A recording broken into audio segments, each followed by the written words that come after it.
Irene Muzaskalpe es estudiante rabínica en el Seminario Masortí Zacharias Frankel College de Berlín y actualmente está terminando el máster en Teología Judía en la Universidad de Potsdam, cuya tesina está dedicada a la historia de Lilith. Irene impartió para la comunidad Tatit en Barcelona la conferencia La curiosa historia de Lilith, la primera Eva. Lilith, según el judaísmo, fue la primera mujer de Adán y un personaje que ha creado muchísima controversia. Suponemos que por su carácter rebelde, que con más detalle hablará Irene de ello. Shalom, Irene, y muchísimas gracias por recibirnos. Shalom, shalom. Gracias, Irene, por estar aquí con nosotros. Y, Irene, la primera pregunta, así, a grandes rasgos, ¿qué simboliza Lilith? Es una gran pregunta.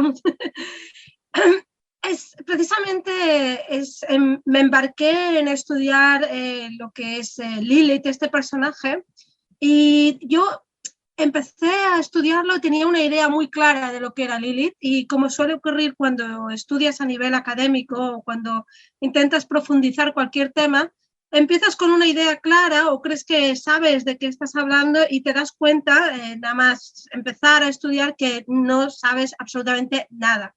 Entonces, así a grandes rasgos, Lilith significa cosas diferentes para gente diferente en diferentes momentos de la historia.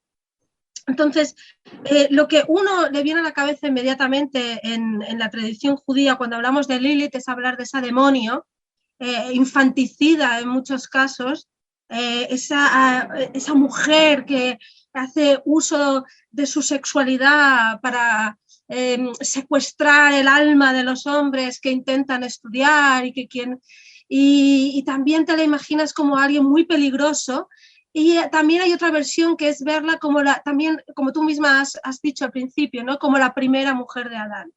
Pero luego me di cuenta que el pensamiento judío feminista, especialmente a partir de lo que se conoce en estudios de género como la segunda ola del feminismo en Estados Unidos, especialmente para ya los años 70 del siglo XX, Lilith se considera una figura rompedora y un ejemplo de rebeldía y de independencia de la mujer ante la sumisión a la que se ve obligada por parte del hombre. Entonces, como verás, es un personaje muy controvertido que en lo que sería la cultura popular o la tradición popular judía significaría una cosa, pero en lo que es el feminismo judío o el pensamiento feminista judío, que me gusta decir a mí, y así se está estudiando en la academia, sería algo totalmente diferente. Y eso es lo que a mí más me llamó la atención, precisamente. Lilith, como hemos mencionado, se le conoce por su carácter rebelde, en este caso por desobedecer o por contradecir a Adán. Y luego este personaje, digamos que por ello ya sale de todo lo que es los libros sagrados de la historia. ¿Ves? Pero, Sara, sí, pero es muy interesante cómo tú lo estás enfocando, porque tú ya lo estás enfocando con ese toque feminista, ¿no? Igual ni siquiera te das cuenta, pero ya le estás dando ese toque feminista, ¿no? Porque al hablar de rebeldía contra Adán, pues es como, no sé, igual me equivoco, pero la acepción es positiva desde nuestro punto de vista, ¿no? Entonces, es curioso porque Lilith no surge así en ningún caso. En el Tanaj solo se menciona una vez a Lilith y es en el libro de Isaías, el capítulo 34, versículo 14, y se menciona el nombre Lilith, pero si lo lees en el original en hebreo, leerás Lilith. Pero si lees su traducción a la lengua castellana, no, al menos en la traducción que tengo yo de una traducción de Moisés Katznelson de 1996, de la editorial Sinaí, no traduce el mote Lilith, este término, como Lilith, sino como lechuza, que es muy curioso. En cambio, si lees la traducción al inglés, al menos la traducción estándar de Jewish Publication Society de Filadelfia, que encuentras por ejemplo, en la web donde están colgados todos los textos, o la mayoría de los textos que tenemos denominada Sefaria, lo traducen directamente como Lilith. Y esto ya hay una controversia porque es que ¿quién es Lilith aquí? No, tú misma has mencionado antes, es la primera mujer de Adán, pero en nuestro texto en Bereshit, en Génesis, no aparece en ningún lado. Es curioso que solo la tenemos en el libro de Isaías. Y aún así hay controversia por parte de los comentaristas en definir qué es este Lilith, ¿no? Por ejemplo, Rashi dice que este Lilith es el nombre de una demonio. Pero si vas a los comentarios de Ibn Ezra te define este Lilith que aparece aquí como una suerte de ave que tiene hábitos nocturnos, ¿no? Noche en hebreo es Laila, ¿no? Entonces relaciona Ibn Ezra este ave nocturno con Lilith. No sabemos por qué. Bueno, evidentemente hemos estudiado por qué, ¿no? Por lo tanto, ¿qué hace Lilith aquí? ¿Dónde aparece? Es mucho más tarde, por allá al siglo XI, según la enciclopedia judía, Jewish Encyclopedia, hay un midrash denominado Alfabeto Ben Sira, que no es ni tan siquiera un midrash que acepten los rabinos, que acepte Hazal, que acepte el Talmud, los rabinos del Talmud, nuestros sabios. Y en este midrash es donde se habla por primera vez de que Lilith en realidad era la primera esposa de Adán. ¿Y de dónde surge esto? Esto surge porque, como bien sabes, en Bereshit, en Génesis, no tenemos solo un relato de la creación de la mujer, sino que tenemos dos relatos. Entonces, en un primer relato, la mujer, el hombre y la mujer, mejor, vamos a ceñirnos al texto. Dios crea al hombre a su imagen y semejanza y lo crea Hazal ben Nekeva, ¿no? Lo crea hombre, mujer o macho, hembra, como quieras. Y en el segundo relato, en cambio, más adelante, en el siguiente capítulo, la mujer es creada a partir de un miembro de Adán, que tradicionalmente traducimos como la costilla, pero aún así hay divergencias sobre de qué se trata. Por lo tanto, tenemos dos relatos en los que los sabios del Talmud se rompieron mucho la cabeza, y el Midrash también, nuestra tradición midrashica, en saber por qué habían dos relatos y qué diferencias habían, cuál era el relato al que nos teníamos que aferrar y por qué, o nos aferrábamos a los dos, obviamente, porque los sabios del Talmud creían firmemente que todo lo que estaba escrito en nuestra Torá era palabra de Dios, por lo tanto nos teníamos que aferrar a estos dos relatos. Entonces, se desarrolla en el Talmud dos visiones de lo que, según el relato al que estés, en el que te aferres más, en el que te apoyes más, se desarrollan dos versiones de qué es esta mujer. En un primer relato, la mujer y el hombre son creados a la vez, pero eso significa que tienen igualdad de condiciones. No, aún así el Talmud ya dice, no, el hombre seguramente tenía dos cabezas o dos caras, que dicen, una cara mirando hacia adelante y otra mirando hacia atrás. Obviamente la que mira hacia adelante es el hombre, la que mira hacia atrás es la mujer. Pero tuvo mucha mayor preferencia, mucho mayor éxito, tuvo mayor éxito la segunda narrativa, ¿no? Este segundo relato en el que la mujer nace a partir del hombre. Claro, eso desarrolló toda una serie de interpretaciones en el que no solo se estaba dibujando cómo era la primera mujer, Javá, sino que además se estaba dibujando y se estaba perfilando cuál debía ser el rol social de la mujer. Y en este segundo relato se ve como al haber nacido del hombre, ya no has nacido, si eres mujer, en imagen y semejanza a Dios, sino que sales de una parte del hombre. Y además sales de una parte del hombre que está escondida dentro del hombre. Por lo tanto, debes mantener unos estándares de modestia, de mantenerte oculta.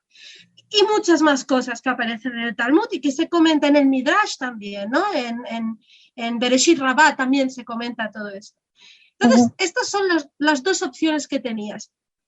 Pero hay una parte que te voy a buscar si quieres, te digo ahora mismo para nuestros oyentes y para vosotros también, Sí. hay un par de textos muy crípticos, ahora mismo te lo busco, ahora mismo, un segundito por favor, hay un par de textos muy crípticos en Bereshit Rabá también, en el que se da por sentado que quizás hubo dos creaciones de dos mujeres diferentes. Pero ya está, se queda ahí. Es en Bereshit Rabá el capítulo 18, 4, y en Bereshit Rabá 17, 7, si alguien lo quiere buscar. Entonces allí se habla de una segunda vez, bueno, como que Dios creó la primera vez a la mujer y no resultó del todo correcto porque a Adán no le gustaba lo que veía, no le gustaba el proceso de creación y entonces crea una segunda mujer. Y de ahí, de estos mensajes tan crípticos, se cree que surgió la idea que luego en el alfabeto Ben Sira, que ya te digo es un midrash que pseudoepigráfico, es decir, que no entra dentro del canon de nuestros textos sagrados como tal, pero desarrolla toda esta historia que nos viene a todos a la cabeza de cómo había una primera mujer denominada Lilith y esta primera mujer denominada Lilith no le gustaba el trato que recibía por parte de Adán, porque Adán le exigía una serie de cuestiones que, bueno, creo que lo podemos decir, ¿no? De cuestiones sexuales, de control y de poder que a ella no le gustaban, y entonces ella le dice a él, le dice a Adán, que ella ha nacido a la vez que él, es decir, nos estamos refiriendo al primer relato de Bereshit, y por lo tanto que ella tiene el mismo derecho que él a tener el control, ¿no? Tanto sexualmente como en otros aspectos. Adán le dice que no y ella opta por huir y huye. Y esta huida que tú antes has calificado, ¿no? Pues seguramente tenías en mente esta rebeldía, ¿no? Sí. Esta rebeldía no se ve con buenos ojos en nuestra tradición, obviamente. Se ve muy mal. Para eso tenemos a Eva, que sí que será un modelo de esposa, como tiene que ser, pero Lilith se escapa. Y cuando envían a 3 ángeles, porque Adán se va a quejar a Dios, le dice, oye, me has dejado aquí esta señora que me has traído, ni es mi acompañante, ni me ayuda, ni nada, me ha dejado aquí plantado. Entonces Dios envía 3 ángeles, estos 3 ángeles amenazan a Lilith y Lilith pacta con ellos con tal de mantener su independencia. Y el pacto que hace es que ella tendrá 100 hijos demonios, tal cual lo dice, al día, los cuales morirán, pero ella prefiere sacrificarlos en lugar de volver con Adán. Y es más, ella dice, yo ya sé que soy alguien que amenaza a los niños recién nacidos y a las mujeres que están dando a luz, pero si veo el nombre de vosotros 3, de esos 3 ángeles, cuando nazca un niño, esos 3 nombres harán que me aparte y que no les haga ningún daño a estos niños. Por eso tenemos tantas evidencias de amuletos, encantamientos, en los que aparece el nombre de Lilith y estos 3 ángeles. Y esta narración es la que más adelante el movimiento feminista lo interpretará de una forma totalmente opuesta. Ahí está el tema, ese es el tema. Disculpa, ¿que querías preguntar algo? Sí, a raíz de lo que comentas, ¿no? Supongo que ahora el relato de Lilith es inevitable verlo desde una óptica feminista y desde contextualizando, ¿no? La historia que viene de tan lejos, que es, tal vez tiene miles y miles de años la historia de Lilith. Claro, contextualizándola se entiende desde un punto de vista cómo aconteció todo y ahora mismo es que solo, como bien dices, solo se puede ver desde un punto de vista feminista, ¿no? Porque Lilith tuvo el valor de enfrentarse a lo que antes no debía haberlo hecho. También, a raíz de eso, quería preguntarte, Lilith, ¿crees que ha cargado con toda la misoginia que ha habido a lo largo de la historia, ya de forma internacional? Así, todo. Sigo diciendo que me parece muy interesante porque ha calado tan fondo el mensaje judío feminista. Repito, me gusta decir que es judío feminista porque nace desde el judaísmo, desde el feminismo judío, que hasta tú mismo utilizas, ¿no? De esta rebelión, esta mujer independiente. Y me hace mucha gracia porque todo la primera vez que Lilith se reivindica como figura feminista es en 1972, cuando la teóloga feminista judía Judith Plaskow, que muchos la conocen porque es la autora de Standing Again at Sinai, que es una reflexión teológica feminista sobre el judaísmo, un libro muy, muy famoso y muy importante en el pensamiento judío. Y ella escribió un midrash sobre cómo Lilith conocía a Eva y se hacían amigas. Es decir, estaba haciendo una interpretación sobre la interpretación de la huida de Lilith y utilizando las mismas técnicas midrashicas que nuestra tradición lo lleva utilizando miles de años. Por lo tanto, no es simplemente que el feminismo toma esta postura y reivindica a Lilith porque sí, sino que lo reivindica fundamentándose, haciendo uso de las mismas estrategias y herramientas que nuestra tradición ha utilizado para intentar entender muchos silencios y muchos interrogantes que nos encontramos en el texto rabínico, que eso es lo que hace el Midrash, ¿no? Claro. Y luego fue en 1976, ya con 72, 76, que se publicó el primer número de la revista Lilith, precisamente en Estados Unidos, que es una revista de pensamiento judío feminista que todavía está en vigor. Y el primer editorial de la revista se titulaba La cuestión de Lilith, porque precisamente se preguntaba cómo podemos tener como modelo feminista a esta Lilith, que es un demonio, que es infanticida, etcétera, etcétera, ¿no? Y precisamente lo que decía es que tenemos que volver a los orígenes, ¿no?, de nuestra tradición, que es una tradición que ha estado en manos, no me atrevería a decir de la misoginia, porque misoginia hay en todas partes, y modelos de este tipo hay en todas partes, pero sí que lo que reivindicaban un poco es que, bueno, vamos a ver, nuestra tradición ha estado en manos de hombres que han escrito y han visto a la mujer como el otro, ¿no? La mujer es el otro. Y no hace falta ahondar mucho en saber mucho Talmud para darse cuenta de eso. Si tú ya miras los libros de orden de la Mishnah, hay un libro que se titula Nashim, ¿no?, que es para el estudio de las mujeres. O sea, un grupo de mujeres no tiene un libro que se llama Mujeres para estudiar a las mujeres, ¿no? Por lo tanto, ya te está diciendo que la mujer está vista como el otro, como alguien ajeno, ¿no? Entonces, claro, si tú eres judía y empiezas a estudiar y quieres saber más y estudias y te ves que estás constantemente siendo definida como el otro, llega un momento que dices, hombre, no, yo también formo parte de esto, ¿no? Y quieres empezar a mirar esos textos y esa tradición con otra sensibilidad, siempre con mucho respeto, porque claro, no puedes venir y decir, voy a cambiarlo todo porque ahora el signo de los tiempos ha cambiado. No, sino que utilizando las mismas estructuras y las mismas herramientas, con una sensibilidad diferente y no siendo el objeto de estudio, sino el sujeto de estudio, puedes empezar a escarbar y a intentar interpretar, ¿no? Y Lilith, no sé si ha cargado con toda la misoginia que hay, que haberla hay, por supuesto, pero somos hijos de nuestros tiempos y evidentemente el judaísmo surgió y creció, pues siempre hemos sido una minoría, excepto en un periodo pequeño de tiempo. Y las sociedades en las que estábamos, pues enmarcados, pues evidentemente eran sociedades patriarcales, ¿no? Y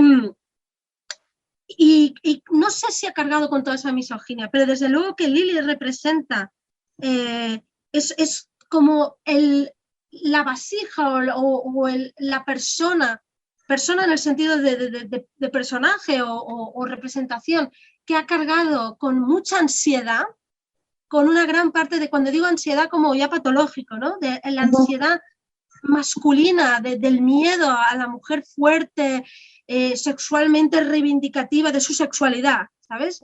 Creo que sí, pero por otro lado, también es muy interesante ver que las mujeres también tuvieron voz en lo que es la ansiedad por Lilith, ¿no?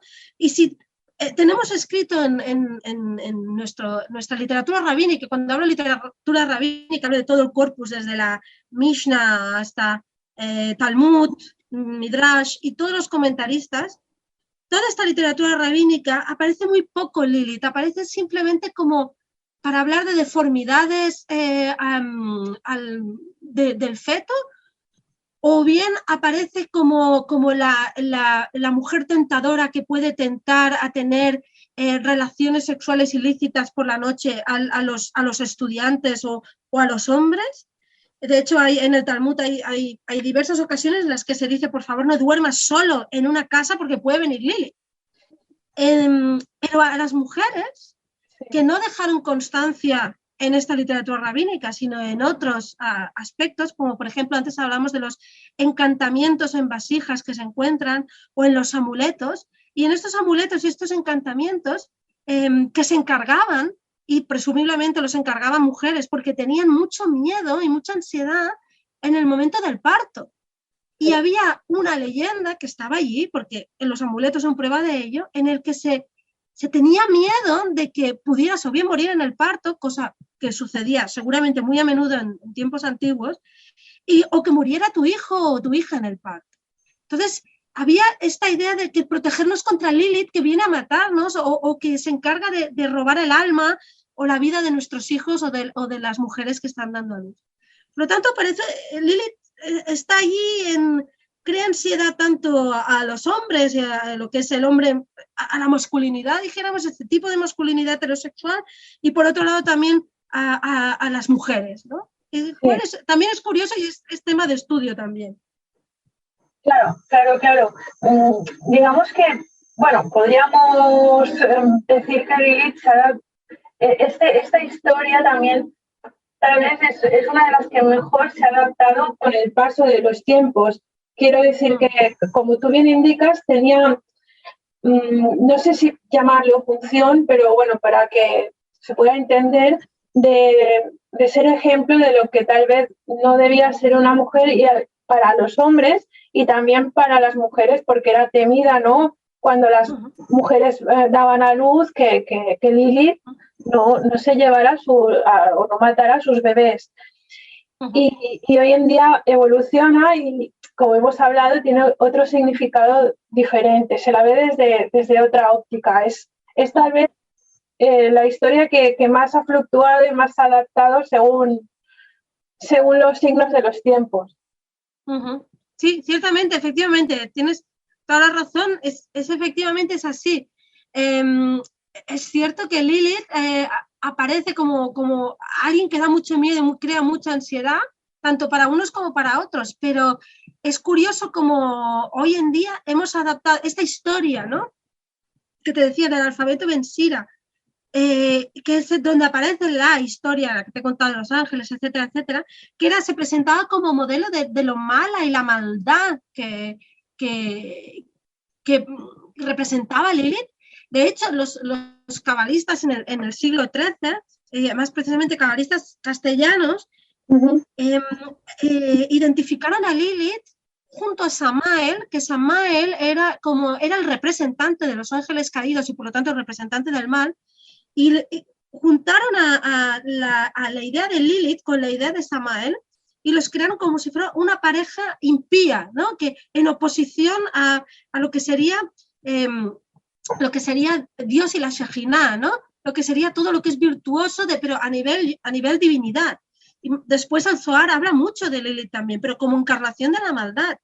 En cambio, es curioso como hoy en día se ha dado la vuelta a esta historia. Esta misma historia que sirvió para crear a Lilith como representativa del mal, se ha utilizado como Lilith no, es la representación de un modelo de mujer que no es para nada un demonio. Llamarla demonio es malinterpretar el personaje. ¿Por qué? Porque no entendéis que una mujer puede ser poderosa, no entendéis que una mujer puede ser fuerte, no entendéis que una mujer quiera ser igual y tiene todo el derecho a ser igual que un hombre y reivindicar sus derechos, y además una pauta ya del feminismo clásico, que es expresar el propio deseo sexual de la mujer, ¿no? Y Lilith es todo eso. Y todo eso era lo que tú muy bien has comentado, ¿no, Sara? Que Eva representaba o se construyó el modelo del rol social de lo que debía ser una mujer en base a cómo a Eva, bueno, Eva es una parte, pero no Eva o Javá como aparece en el texto, en nuestro texto, disculpa, sino a raíz de cómo nace, de cómo es creada Eva, ¿no? Se describe toda una serie de roles sociales que debe tener la mujer en base a eso. Y la base principal de considerar que la mujer tiene que estar al servicio del hombre no es por mala fe o con malas intenciones o vamos a destruir a la mujer. No, es porque simplemente en el texto, bueno, quiero pensar, también a veces, igual mi pensamiento es un poco naif porque amo profundamente estos textos, pero quiero pensar que estaban leyendo y estaban interpretando un texto en el que la mujer es creada, el segundo relato me refiero, a partir del hombre, y el hombre es el que ha sido creado a imagen de Dios, por lo tanto la mujer es un escalafón menos. ¿Que podían haberse rebelado contra esa manera de verlo? Posiblemente sí, claro, pero hay que entender todo el momento en el que están, dónde se sitúa, dónde leen esta narrativa, dónde se interpreta esta narrativa y cómo ha sido a lo largo de los siglos. O sea, no te estoy descubriendo nada si te digo que la historia que es profundamente misógina y patriarcal, la que hemos vivido hasta hoy en día. Por eso estamos luchando o se está luchando por nuestros derechos desde hace al menos un par de siglos. Y entonces, Lilith seguramente se malinterpretó en ese sentido y lo que se está haciendo ahora, al menos lo que quieren, sobre todo el pensamiento feminista judío, no es ensalzar a un demonio, no es ensalzar a una mujer que mata niños. Vamos, quiero pensar que no es así. De hecho, por lo que he leído, no es así. Sino desmitificar esta cualidad demoníaca e infanticida de Lilith y destacarla como parte de nuestra tradición, el hecho de que también la mujer puede ser poderosa, independiente y que es creada igual que el hombre y a imagen y semejanza de Dios. Bueno, dado todo lo que nos has explicado acerca de esta historia y cómo los conocimientos enciclopédicos, ¿no?, que casi tienes de Lilith, tal vez cabría pensar que su lectura aún queda mucho por mirarla desde más perspectivas que las que hemos estado hablando en un futuro. En un futuro seguramente va a evolucionar incluso.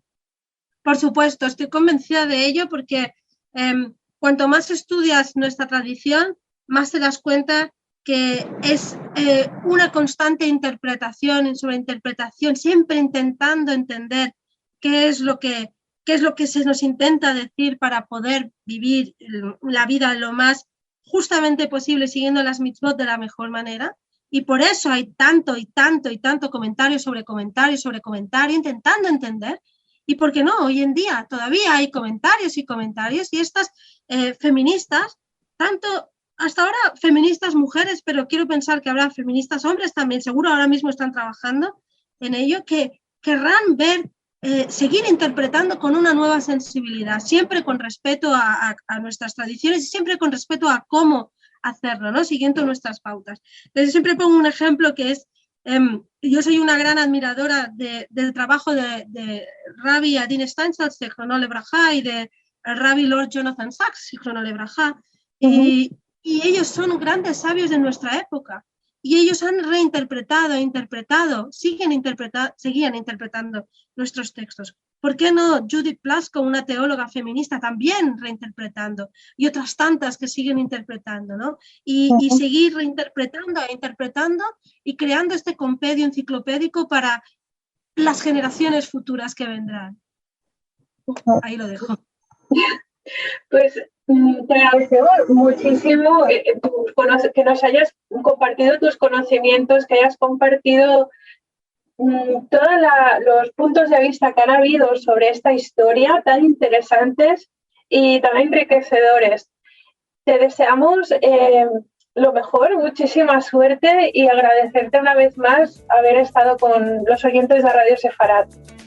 Un placer, muchísimas gracias por darme la oportunidad de hablar y por interesaros por mi trabajo. Ha sido un auténtico placer poder estar con vosotros hoy. Un fuerte abrazo, Irene. Un abrazo muy fuerte. Gracias, Sara.